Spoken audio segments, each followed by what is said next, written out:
Abantu benshi bishwe abandi barakomereka mu bitero by'indege za Israel byagabwe hirya no hino muri Libani. Mu gihe hatarashira n'amasaha 24 gusa abayobozi ba Libani bemeye guhagarika intambara nyuma y'inama zitandukanye zabereye i Washington DC bahuriyemo n'abayobozi ba Israel ku bijyanye n'agahenge kateganyijwe ariko kataratangira gushyirwa mu bikorwa. Umuyobozi wa Hezbollah Naim Qassem yavuze ko ayo masezerano ari ukwemera gutsindwa no kwishyikiriza umwanzi. Ku ruhande rwa Libani yanavuze ko amajyaruguru ya Israel azakomeza kuba mu kaga igihe cyose Israel izaba ikomeje kugaba ibitero muri Libani.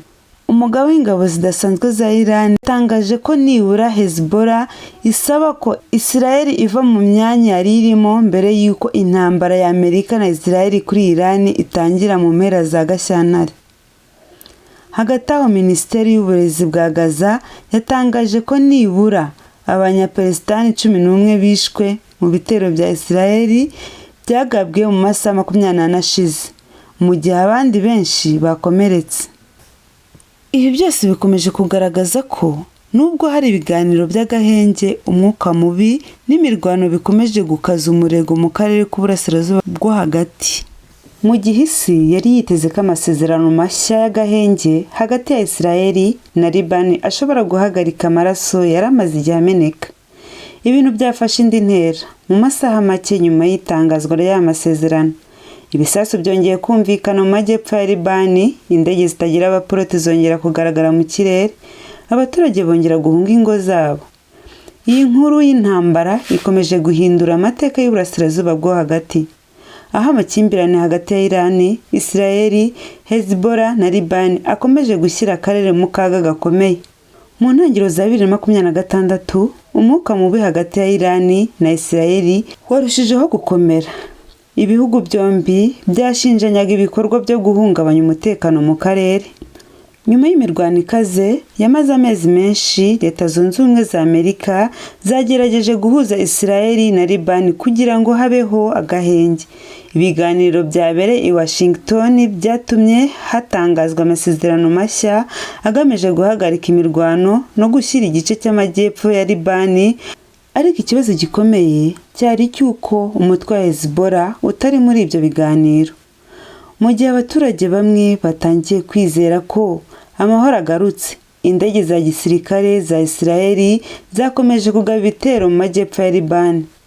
Minisitiri w'ingabo za Israel yatangaje ko ingabo ze zizakomeza ibikorwa bya gisirikare ndetse zikaguma mu duce twiswe security zone kugira ngo zirinde umutekano wa Israel. Ibi byatumye benshi bibaza niba kuko aya masezerano yari ay'agahenge nyakuri cyangwa ari uburyo bwo kugabanya igitutu cya diplomasi gusa. Mu mijyi n'imidugudu yo mu majyepfo ya Libani, abaturage bakomeje kubyuka bumva urusaku rw'ibisasu n'indege z'intambara. Umuyobozi wa Hezbollah yatangaje ko uwo mutwe utemera ayo masezerano. Yavuze ko gusaba Hezbollah kuva mu majyepfo ya Libani mu gihe Israel ikomeje kugenzura ubutaka bwa Libani ari ukwemera gutsindwa. Ku ruhande rwa Hezbollah, icyifuzo cya mbere ni uko Israel yabanza kuva ku butaka bwa Libani mbere y'uko havugwa guhagarika intambara.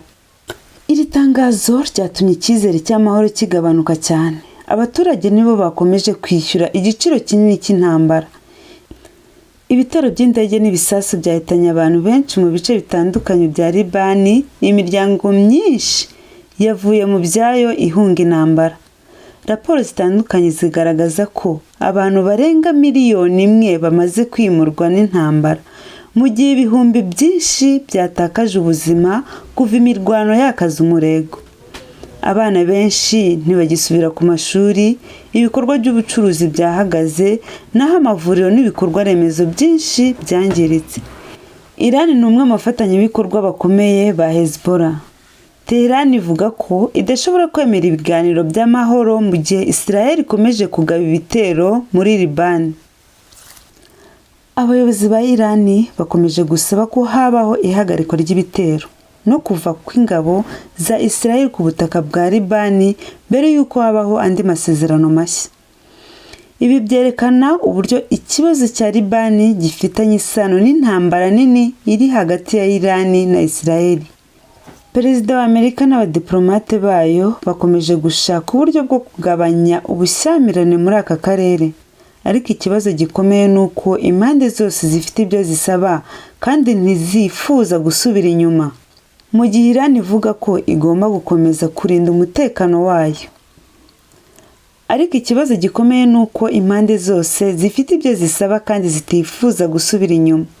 Mu gihe Israel ivuga ko igomba gukomeza kurinda umutekano wayo, Hezbollah nayo ikavuga ko igomba gukomeza kurengera Libani. Irani nayo ikomeje gushyigikira uwo mwanya.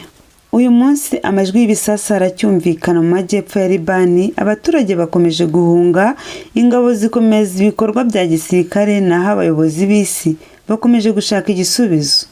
Ikibazo benshi bibaza ni iki? Ese amasezerano mashya y'agahenge azashoboka? Cyangwa intambara iri hagati ya Irani, Israel na Hezbollah azakomeza gukaza umurego? Icyo tuzi ni uko uburasirazuba bwo hagati bukomeje kuba inkombe y'indi ntambara ishobora kugira ingaruka ku isi yose. Murakoze kuri iyi documentary. Ntimwibagirwe gukanda subscribe no gukomeza. Abantu benshi bishwe, abandi barakomereka mu bitero by'indege za Israel byagabwe hirya no hino muri Libani. Mu gihe hatarashira n'amasaha 24 gusa, abayobozi ba Libani bemeye guhagarika intambara nyuma y'inama zitandukanye zabereye i Washington DC bahuriyemo n'abayobozi ba Israel.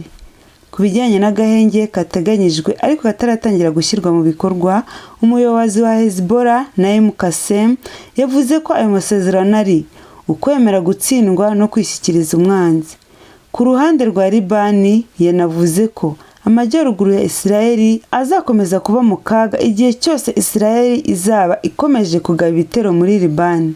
Umugaba w'ingabo zidasanzwe za Iran yatangaje ko nibura Hezbollah isaba ko Israel iva mu myanya yari irimo mbere y'uko intambara ya Amerika na Israel kuri Iran itangira mu mpera za Gashyantare. Hagati aho Minisiteri y'Uburezi bwa Gaza yatangaje ko nibura Abanyapalestine 11 bishwe mu bitero bya Israel byagabwe mu masaha 24 ashize, mu gihe abandi benshi bakomeretse. Ibi byose bikomeje kugaragaza ko nubwo hari ibiganiro by'agahenge, umwuka mubi n'imirwano bikomeje gukaza umurego mu karere k'uburasirazuba bwo hagati. Mu gihe isi yari yiteze ko amasezerano mashya y'agahenge hagati ya Israel na Libani ashobora guhagarika amaraso yaramaze igihe ameneka, ibintu byafashe indi ntera.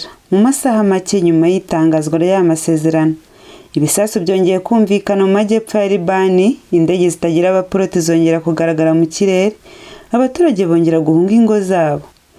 Iyi nkuru y'intambara ikomeje guhindura amateka y'uburasirazuba bwo hagati, aho amakimbirane hagati ya Iran, Israel, Hezbollah na Libani akomeje gushyira akarere mu kaga gakomeye.